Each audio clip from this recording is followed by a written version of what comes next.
to know which of that feedback to take. And when you get these spikes or when someone endorses you get this rush of stuff, you have to go like, this isn't me. This isn't a reflection of the work.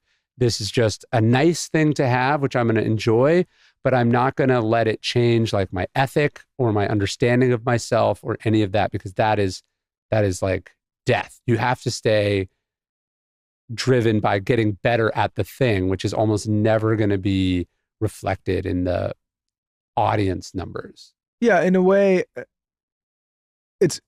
we talk about this all the time. I in a way sometimes feel, I don't want to say sorry, but I feel empathy sometimes for younger creators or, any creative people that have the benefit of an algorithm kicking in and shooting them to the moon when they first start, because that is like, they think that that's the baseline. And we've been doing this for so long. I mean, you've been swimming in these waters with us for a long time.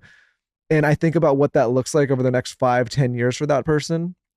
And when that algorithm stops pushing, and if they start to believe their own hype, and you see a lot of people kind of get washed out because they can't handle the downswing, right? Yes. Yeah. Look, if you identify with it on the way up, especially if you get like a lucky bounce or just the first thing you do just crushes. If you identify with that, you're also going to identify when it does zero or you get criticized or the trends change or whatever. You want to cultivate this kind of like even keel, this sense of yourself that's based on ultimately what's in your control. You want to root, when I'm patting myself on the back, I want it to be for things that were up to me versus things that were not up to me. And the algorithm, look, you could put out a book one week and there wasn't any competition, and you could put the same book out the next week and there isn't, and that could be the difference between number 1 and number 10. That has no bearing on whether the book was good or not. And so if you now are like, I am a number 1 New York Times bestseller, you are letting a random set of circumstances that you had nothing to do with, a decision that you made months and months previous, change your understanding of yourself. And so conversely, when you get skunked or you get unfairly attacked or you're ahead of your time or whatever, you're going to do the same thing. And there's this great writer named John Kennedy Toole who wrote maybe one of the funniest books of all time. It's called a Confederacy of Dunces. It's about this hot dog seller in New Orleans. It shouldn't work, and it didn't work. He writes his manuscript, and it's not just like rejected by everyone. His agent, I believe, fires him. So he's devastated by this rejection. They told him this thing you did is not good, and he committed suicide. He put a garden hose through the tailpipe of his car and like the side of the road in Biloxi, Mississippi, and he died. His mother finds the manuscript like months or years after his death. And she takes it to this university professor in New Orleans who goes, this is a work of genius. He gets it published. It wins the Pulitzer Prize. The book does not change the book is the same book. And so, if you're going to, and look, it's a tragic story. He's a victim in this, but at the same time, if you let the crowd say you're worthy of living or not living, you better hope you get a lot of lucky bounces, because you've now handed over your happiness or, your life to this fickle thing. This is one of the themes in Marcus Aurelius' Meditations. He's like, people who long for posthumous fame forget that the people in the future will be just as stupid and annoying as the people now. Like, the audience has been wrong about so many great works of art, so many great ideas. Just think of like the horrible things that society's been okay with. Like, not even artistically, just like injustices, right? So the idea that like these people get to tell you whether you're good or not, that's death. Yeah, no, it's funny. I did an interview yesterday with a publication. It's not out, so I won't say who, but they were like, do you feel any level of responsibility to behave in a certain way, or, basically like cultivate your content in a way that keeps everybody happy, and or do you feel responsible? Yeah. I said I feel absolutely no responsibility whatsoever. It's not that I want to do harm. I want to do good, but I feel no responsibility in the sense that like I cannot at any time make everybody happy and please everybody. I can only do what I think is good, the way that I believe it to be good.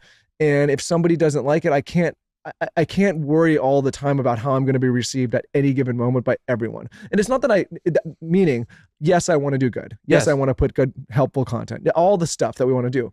But at the same time, I don't feel this like pressure from society to appease everybody and keep everybody happy all the time, because it's not possible. And if I live that way and I'm constantly working for the critics or speaking to the critics, then I'm gonna drive myself insane. Well, the idea is that you should have a sense of honor and rectitude and standards that you live by, that ideally are higher than whatever the crowd will let you get away with or not get away with, as opposed to, oh, I should comment about this because people are yelling at me in the comment section of my posts. Like when I decide to talk about an issue, it's because I think that issue is important. I think it's imperative to speak about it.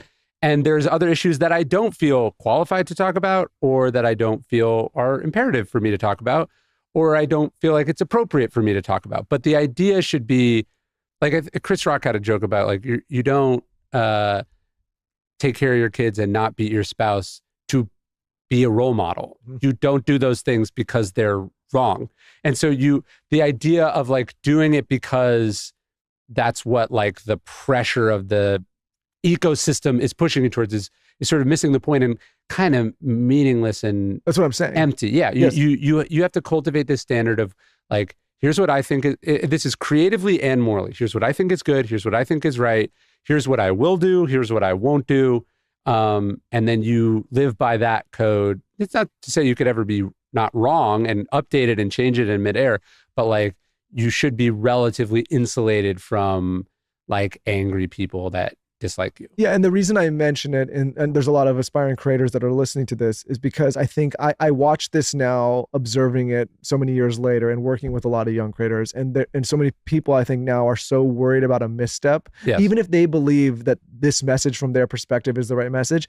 They're like, well, what's everyone going to say? What's everyone going to think? What's everyone going to do? And I think that's really difficult to put anything out there that's meaningful if you're constantly worried about what everyone's going to say all the time. How do you think about everyone in your comments, in your DMs, the reviews? What's your vibe on it? I don't. I mean, so the Daily Stoic email goes out to 1 million people every day. Me. So thank you.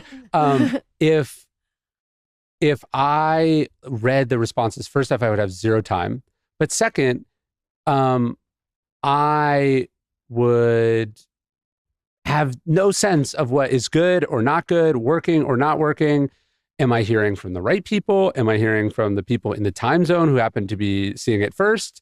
Am I hearing it because they're, responding to something in the moment and actually I'll be vindicated by subsequent. So like I try to be as insulated as possible from the stuff. Like Chelsea, who does our social media, I don't have any of the logins like on my phone because I don't want to look at the things. Sometimes I'll check here or there, but like I've never gotten that feedback and been like, this has made me better as an artist. There are human beings that I know whose opinions and feedback matters to me, but you get to a level where if you were to like listen to the people, you would, I think, drown. It's not a healthy or sustainable amount of data that a person can possibly process. Sometimes like someone will like, they'll be so upset at something I wrote or said that they'll find like my personal contact info. So I'm already like, okay, this person is like super triggered, right? But they'll be like, how could you say this? Why did you say this? And I go, because that's my job. Like